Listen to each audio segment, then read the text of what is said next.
And good morning, brethren. Good 5 minutes afternoon, brethren and sisters.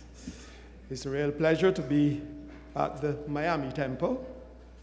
I always say that the Miami Temple is the Jerusalem of Miami. And when you come to the Jerusalem, the Sanhedrin is there. So you better be careful. I want to thank Pastor Monsal for his kind remarks. He was very gracious to me. You notice in referring to my age, he said about 60. And I think because I'm actually at 68 and very close to 69, and will be at 70 next year, that he was being kind to me. Because I recognize that when you reach these places, as I tell all of my friends, you are in the departure lounge waiting for the boarding call. I also want to say that I'm pleased to be at the platform, but something came to me very pointedly just a minute or two ago when young Pastor Leighton Smith stood up and came out to speak to you. And I noticed that he had just a little square thing in his hand, and I was wondering what he was going to do with it. And then when he came here, like magic, all kind of words appeared on it. And as he was speaking from it, he just touched it with his finger and it responded to him. And I said, yes, Bain, you are looking at the generation gap. Because when you look at Bain, you see a mass of paper, you see folder, you see bits and pieces of paper. But when you look at your handsome young pastor, just a little square. Just a little square. Brothers and sisters, it's a pleasure to be with you this morning. And it's always a pleasure to be in the house of God at any time. It's a joy to be here because we are in the house of God. And the psalmist David said, a day, just one day in thy courts, one day in the house of God is better than 1,000 somewhere else. And he emphasized it even further. He said, I had rather be a doorkeeper. I'd rather be sitting in the back seat near to the door in the house of God than to dwell in the tents of wickedness. And then he goes on to say the reason. He says, for when I come to the house of God, I recognize that the Lord is a sun and shield. The Lord will give grace and glory. No good thing will he withhold from them that walk uprightly. When we come into the house of God, the realization of the God whom we serve comes upon us in a very powerful way. Can I hear an amen for that? Then there's another reason why we are happy to be here today. Because we are not only in the house of God, but we are in the house of God on the Sabbath day. And brethren, we need to recognize that every Sabbath day is a miracle in time. Because today is the anniversary of thousands of Sabbath days, stretching right back to the first Sabbath day, when the creation of this world and of our great ancestors, Adam and Eve, was celebrated in a Sabbath day service. And I often wonder what that first divine service was like on that Sabbath day in Eden. Adam and Eve were there. Jesus was there. The holy angels were there. I think that around them the birds and the lions and the tigers and all of them were also there. It must have been a wonderful occasion. So we are thankful that today we are entering into God's rest, and all of the blessings of the Sabbath day are ours today. We have chosen today as our theme text, Psalm 44. And I will invite you to turn with me to that text now. And the first 8 verses will set the tone for our discussion today. Psalm 44. All right, and we read. We have heard with our ears, O God. Our fathers have told us. what work thou didst in their days, in the times of old. For thou didst drive out the heathen with thy hand, and plantest them. Thou didst afflict the people, and cast them out.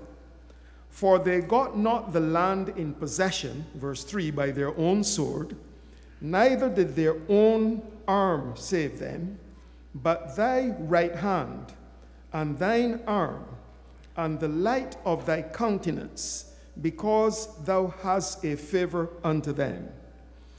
Thou art my king, O God. Command deliverances for Jacob.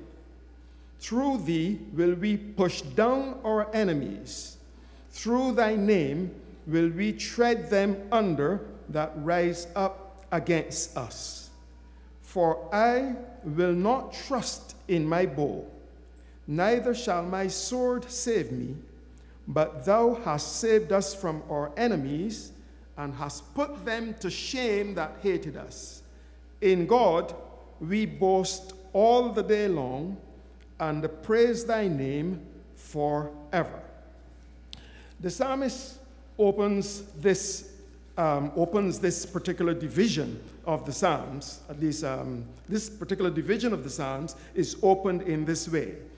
This was not a psalm of David, but this was a special psalm which was written and addressed, as you will see, to the chief musician for the sons of Korah. Notice how the first verse of the psalm, the introductory verse of the psalm begins. It says, "We have heard with our ears, O God." Now you will observe that right away, God is addressed. O God, we have heard with our ears. Who is this being God to whom the psalm is addressed? To whom is this individual speaking?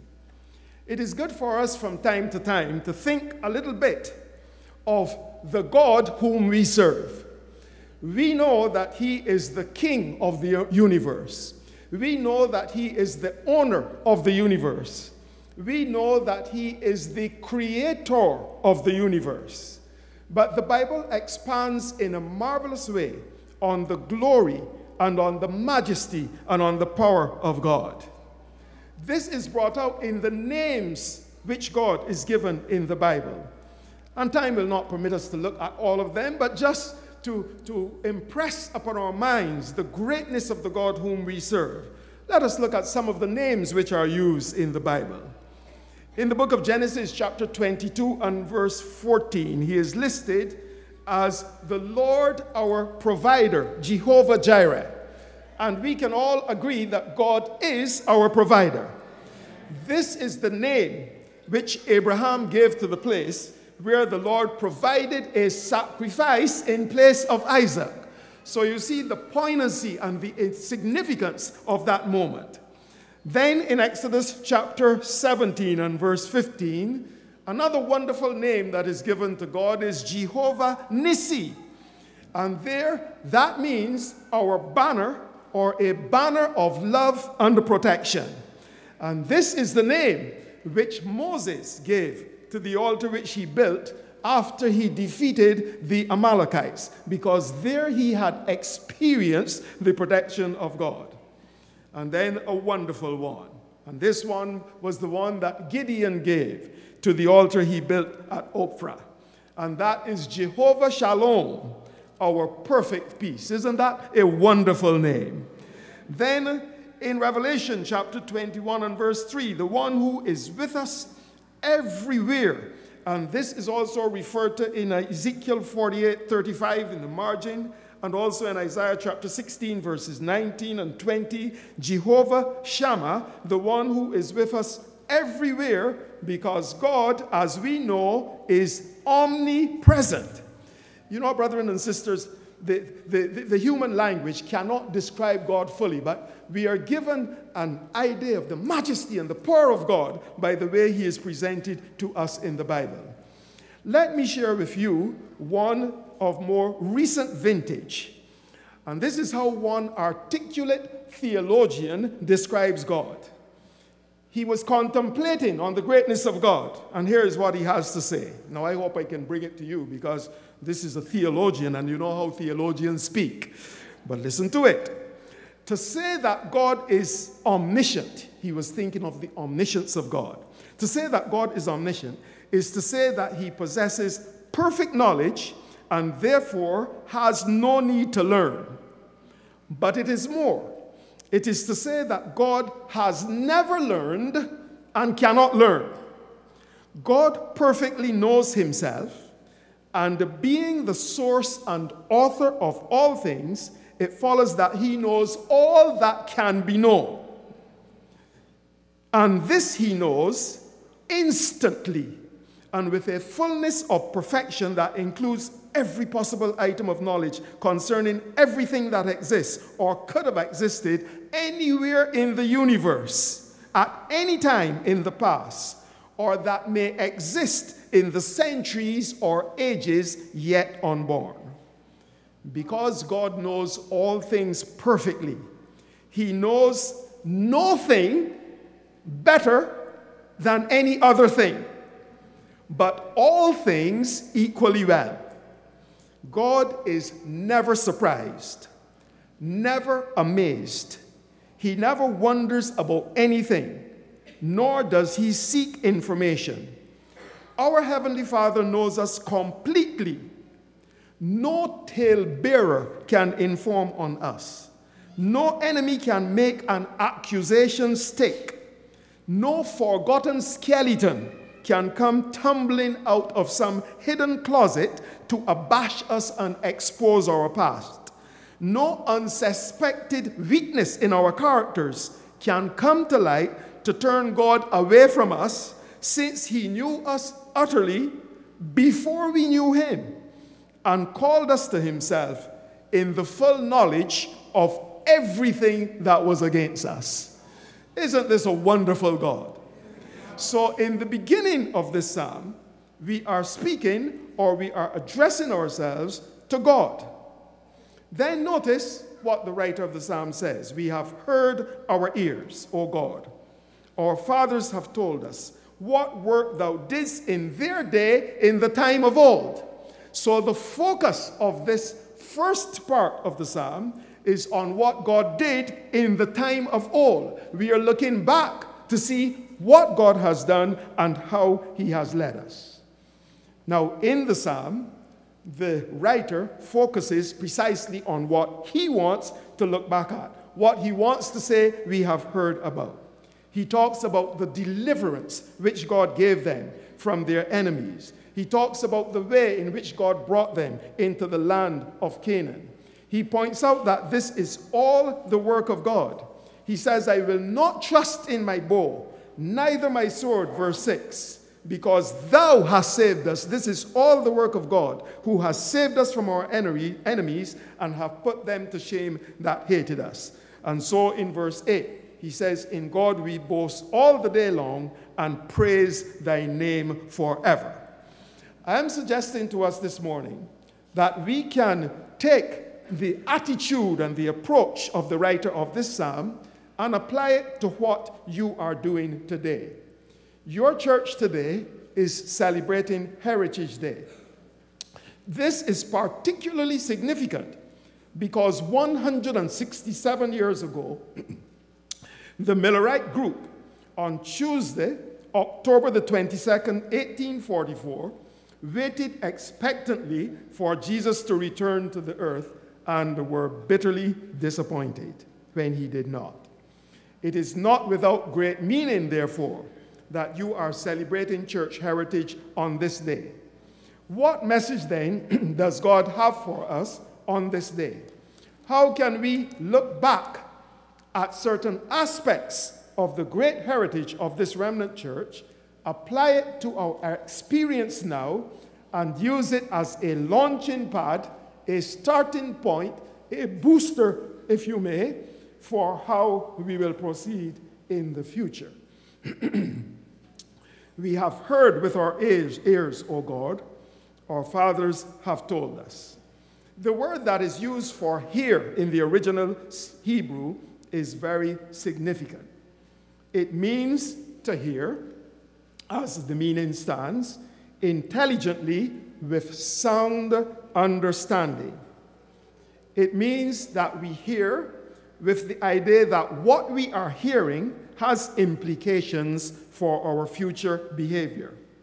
It means that we hear, and in our hearing, we are listening with rapt attention. It means that we are hearing, and as we hear, we are discerning. We are hearing with heavenly discernment of that which we are listening to. All of this is wrapped up in the meaning of this word hearing. So then, as we hear of the exploits of this church and the exploits of those who have passed on, it should have this impact upon us. It should not be a story alone, but it should illustrate to us the blessings and the guidance of God, and it should be a source of power and strength for all of us. It is important that the foundation of our spiritual success and growth be clearly discerned when we look back at our heritage. This process is one which has been emphasized in the Bible. You remember that Moses spoke to the children of Israel and said in Deuteronomy chapter 6, we find these words, "And these words which I command thee this day shall be in thine heart, and thou shalt teach them diligently unto thy children, and shalt talk of them when thou sittest in thy house, when thou walkest in the way, and when thou liest down, and when thou risest up. And thou shalt bind them for a sign upon thine hand, and they shall be as frontlets between thine eyes. And thou shalt write them upon the posts of thy house and on thy gates." So the Lord emphasized through Moses to the children of Israel that we should constantly and regularly look at the guidance of God in past times as a means of strengthening us now and also enhancing the power of our walk into the future. One of our scholars of old in the church, Leroy Edwin Froome, puts it this way. He says that in every religious movement, there come times when the call of God to advance is sounded, a summons to quicken the pace, to take higher ground, to break with the status quo, to enter into a new relationship and experience with Him. I think, brethren and sisters, that this first section of the 21st century in which we are living is such a time. It is absolutely clear that we have now come to a time like this today.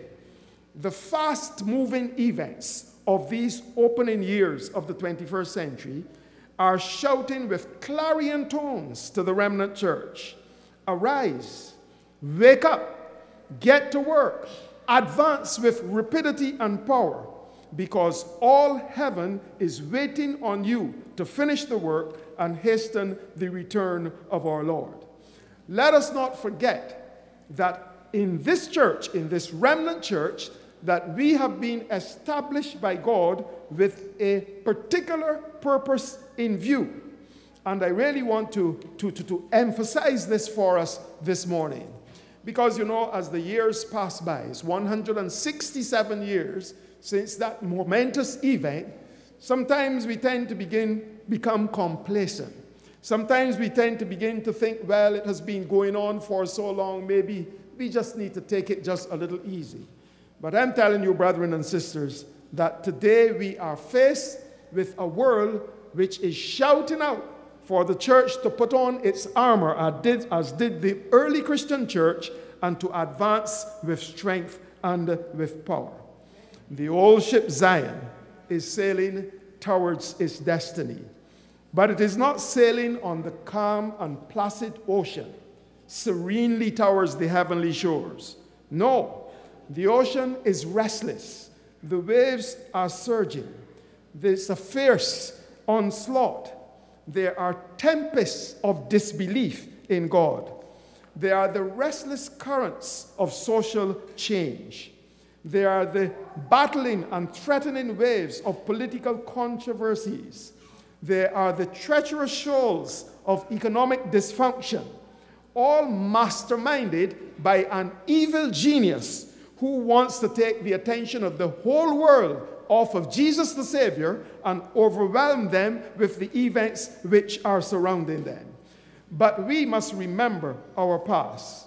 We must remember God's guidance.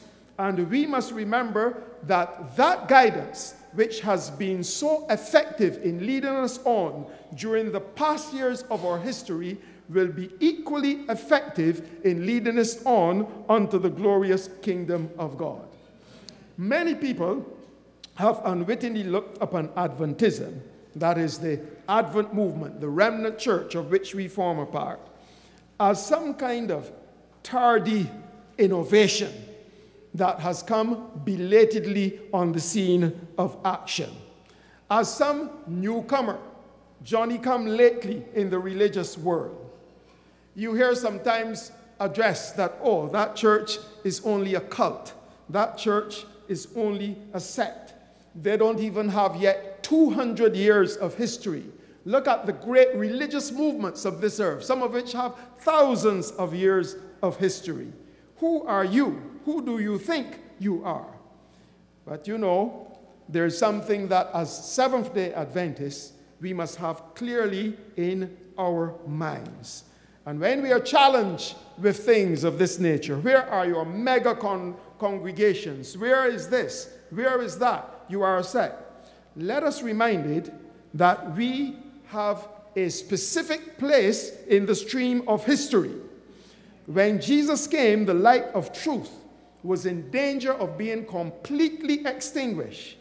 But he established the church, and on the day of Pentecost, he launched it into a tremendous onward movement which would continue until his second coming.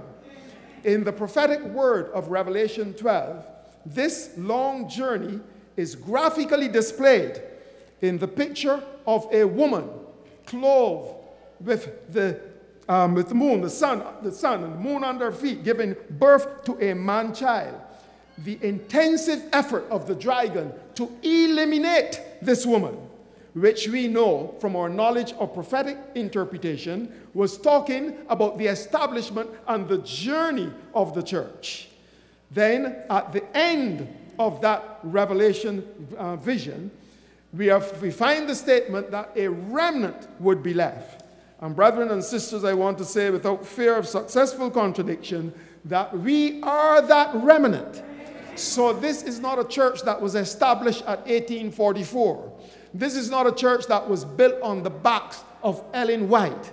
This is not a church that a few misguided people who didn't even know how to interpret prophecy set up. It is nothing like that. But this is the last in a tremendous movement established by God himself that will finish the work, finish the preaching of the gospel, and usher in the coming of Jesus in great glory. Moses constantly emphasized to the children that they needed to keep these things before them. And I would like to emphasize again that we must keep these things before us. Now let us just look back on one of the experiences. The glorious history of this church is so wonderful. There are events and occasions which it is just a joy to talk about. But let us talk to one of the most familiar ones, the one on which this day especially is an anniversary of, and the person who was behind that one in a very special way, just to emphasize how God will choose a man, choose an individual, and use them to advance his work. That man was William Miller, who was born on the 15th of February, 1782. And there are so many aspects of his life that we don't talk about very often, but are very remarkable. In the first place, he was born into a farming family, and that was the day when they said about 9/10 of the occupational tasks of the United States of America were focused on the farm. But it is very different today. The farms are disappearing and are being taken over by houses and strip malls and all kinds of things like that. But in those days, those were primitive times. And those who have chronicled Miller's life said that he used to read books at night. And he didn't read it from beautiful lights like these, but he read it from pine knots that were burning. And you can imagine the flickering flames would be shimmering on the books. But he loved reading. And he saw from the time he was a boy, he was into reading. He got married in 1803. And then he had a remarkable career as a constable, a deputy, a sheriff, and a justice of the peace. In his book, Tell It to the World, the late C. Mervyn Maxwell says of Miller that as he entered into these business enterprises, soon he was wealthy enough to own two homes. He was wealthy enough to own 2 horses. He was wise enough to have close friendship in both political parties of the day, and he was worldly enough to give up his boyhood faith, such as it was, and become a deist. So he was raised as a Christian, Baptist, but then, after he married, became wealthy and entered into life on his own, he drifted away from his early faith, and he became a deist. Now, what was this deism?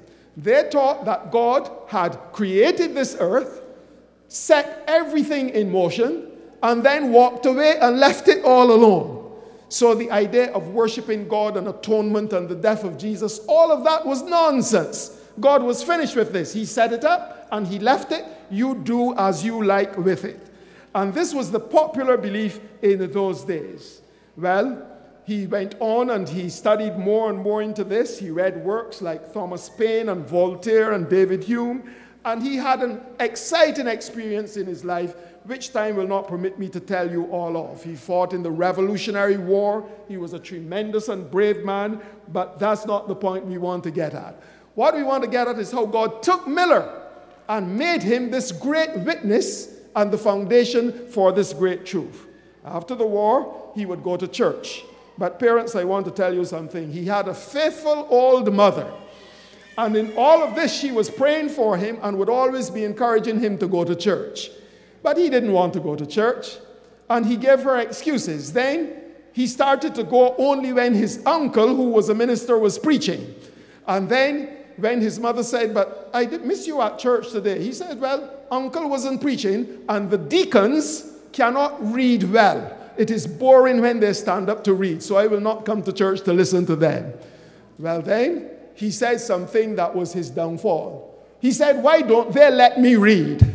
And that was the opening his mom wanted. And so from then on, when he went to church, when the pastor was not there, he was given the sermon to read. And then one Sunday as he was reading out the duty of parents to their children, suddenly his emotions took hold of him. Suddenly the Holy Spirit grabbed his mind, and he could not even finish reading the sermon. He was so overcome with his emotions. And it was at that point that he gave himself to the Lord Jesus Christ. Now, here he was. He used to join with his friends before and laugh at the Christians. But now he was the one being laughed at. And they told him, "What's wrong with you, Miller? The Bible is inconsistent. It doesn't make sense." And then Miller determined to read the Bible and to show that indeed it did make sense. You see what I'm saying, brothers and sisters? Now he took the Bible and he took a Cruden's Concordance and he read the Bible through from cover to cover. And everything that he did not understand, he would use the concordance to see where else he could find the explanation for it in the Bible. Now, in doing that, he was studying the Bible how the Bible says it should be studied. Line upon line, what else? Precept upon precept, what else? Here a little, and what else? There a little. And when we study the Bible like that, the Bible becomes its own interpreter. And so as he went through, he was enthralled with the accuracy of prophecy. And then you know the rest of the story, how when he came up into the book of Daniel and he saw this 2300-day prophecy, and as he compared and worked with the Bible, he saw where it would end, and that was where he made his mistake. Because when he got there, he thought the sanctuary was the earth. So the cleansing of the sanctuary would mean logically that Jesus is going to come back and cleanse the earth. But the sanctuary was not the earth. The sanctuary was the sanctuary. But that truth was not yet open.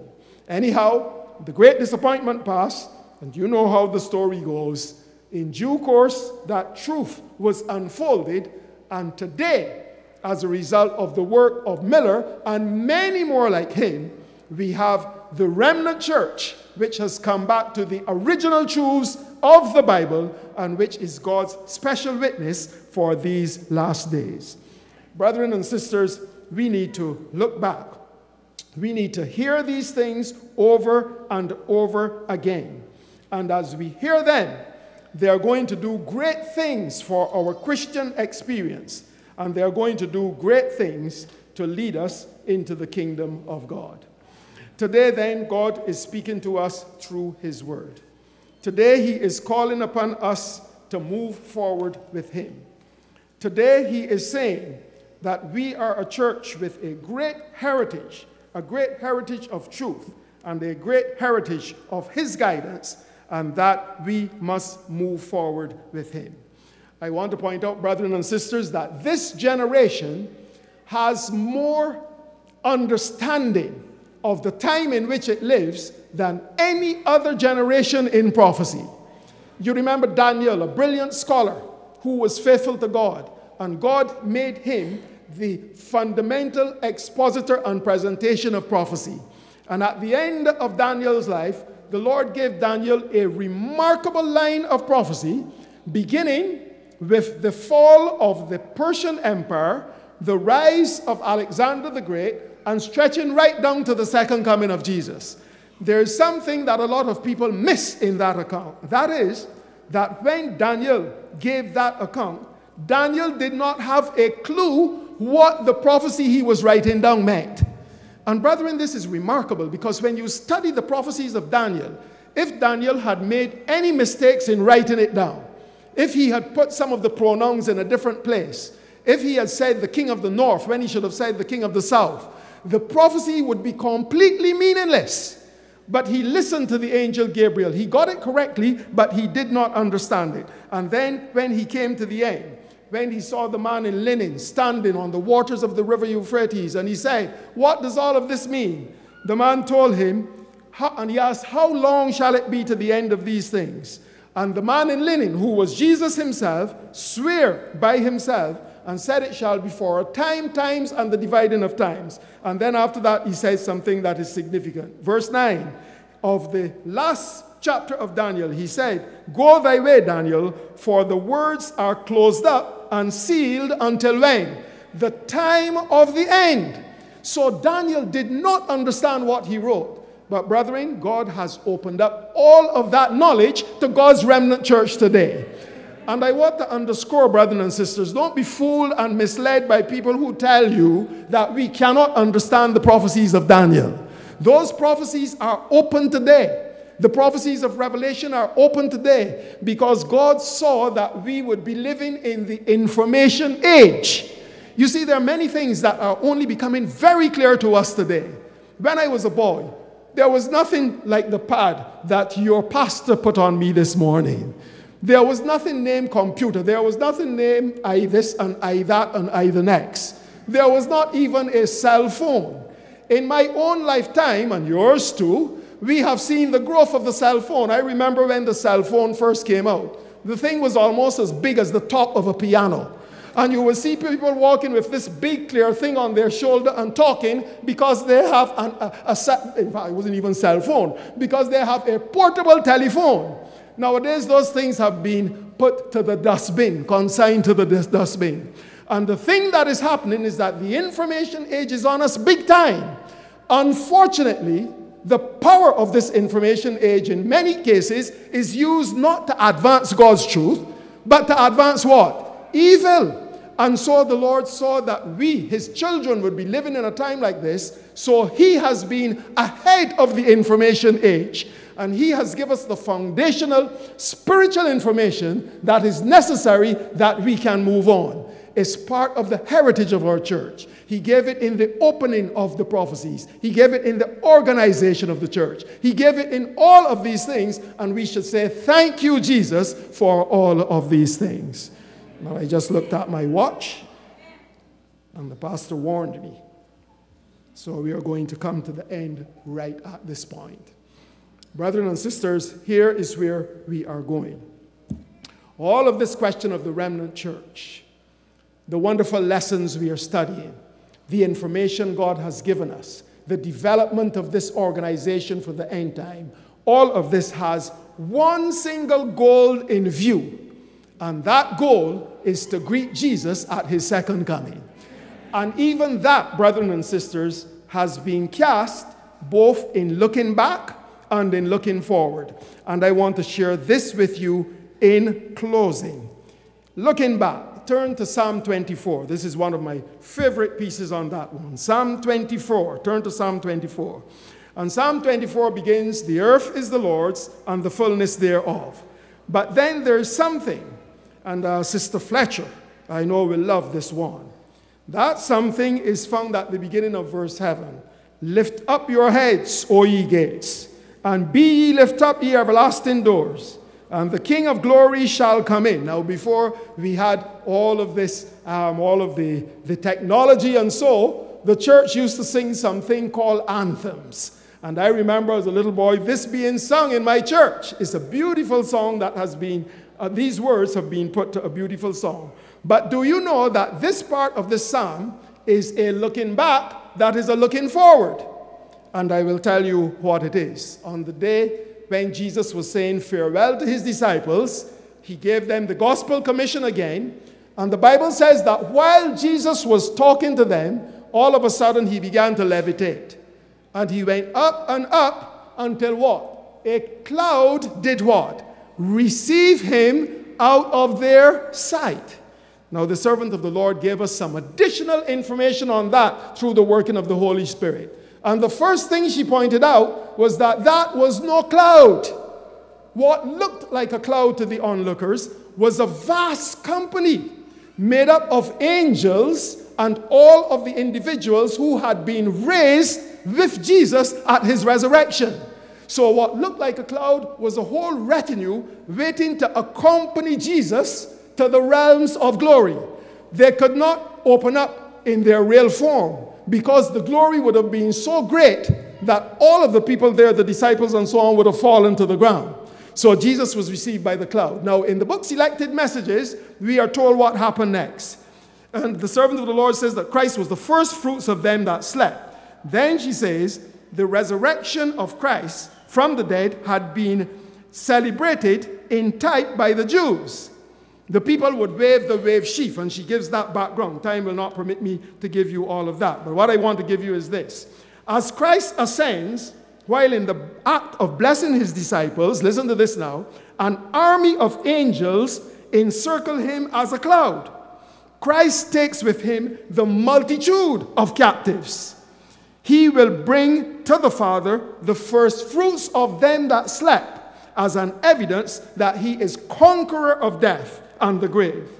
Now, at the portals of the city, now listen to this now. So get the picture. I want you to visualize this. Here is Jesus on his way to glory. And brethren, understand what that means. They tell us that the entrance, God has shown that the entrance to the portals of glory is through the open space in what constellation? Ah, good. I'm glad to hear you coming back. In Orion, some churches I preach in, the folk don't know this. In Orion, and that's about 1,667 light years away. So this company went there at great speed. They did not go at the speed of the shuttle, which has now been stopped by the United States. They wouldn't be anywhere near there yet if they had been going by the shuttle. But they went at great speed. And now, so visualize the company going through the air. And then she says, at the portals of the city of God, an innumerable company of angels await his coming. Now listen to this. As they approach the city, the angels address the company at the golden gate in triumphant tones. Now here's where Psalm comes in. Listen now. This is the group coming from the earth.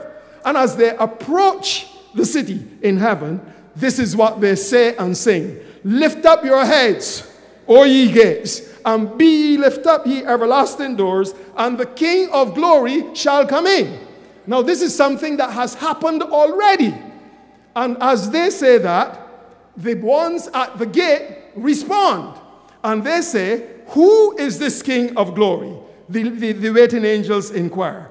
And then the crowd that is coming, you see, they're playing with one another now. The crowd that is coming says, the Lord strong and mighty, the Lord mighty in battle. Lift up your heads, O ye gates, even lift them up, ye everlasting doors, and the King of glory shall come in. Then she says again, the waiting angels at the city answer again. And they say, who is this King of glory? And the escorting angels answer back again. And they say, the Lord of hosts, he is the King of glory. Then she says the portals of the gates are open. And I like her language. She says they sweep through the gates. Notice now, they don't walk through slowly and in a half-dead manner. They sweep through in a rush, in victory, into the city. And then there's the great welcoming ceremony by God the Father himself, and Jesus' trophies are presented. Now that is a look at something that happened at the ascension of Jesus. Brethren and sisters, this is going to be repeated one of these days. When Jesus comes again, this is going to happen. And this time it will not be the small group who have been resurrected, but by God's grace it will be the saved of all the ages. And it will be the members of the Miami temple. And they're going to blast through space. And it's going to take 7 days. You see, Jesus is going to slow it down a little bit so we can admire the constellations and the galaxies and the worlds and everything while we are passing. And it's going to take 7 days. And when we get there, we are going to do the same thing that they did. Open the gates. And the folk at the gates are going to answer, who is this King of glory? And we are going to say, Jesus is the King of glory. Open the gates. And then the gates are going to open and we are going to go through in great victory. Brethren and sisters, this is the destiny of the remnant church. This is what the heritage of our church is about. It's leading us forward to a glorious future. This is not pie in the sky by and by. This is not cunningly devised fables. This is truth for this time, and we must let it take hold of us and share this blessed truth with others so they also can become a part of this group. How many of you want to say this morning, by God's grace, I'm going to let the message of the heritage of my church strengthen me in everything that I do and go forward to victory. If that is so, just raise your hands as we pray. Thank you so much. God, we thank you for the wonderful truth of your word, which we have only been able to explore in a very minimal fashion. But Lord, your truth is so sweet and so wonderful that however we look at it, it cheers our hearts up. We thank you, Lord, that you have chosen this remnant church to finish the work, to preach the gospel, and to hasten the coming of Jesus. Bless, Lord, the members of the Miami temple who have raised their hands this morning. Bless those who are not here. And grant, Lord, that all of us will be faithful until that day when we will look back at all that you have done for us and look forward to joy eternal and unending in your kingdom. We ask and we thank you in the blessed name of Jesus and for his sake. Amen and amen.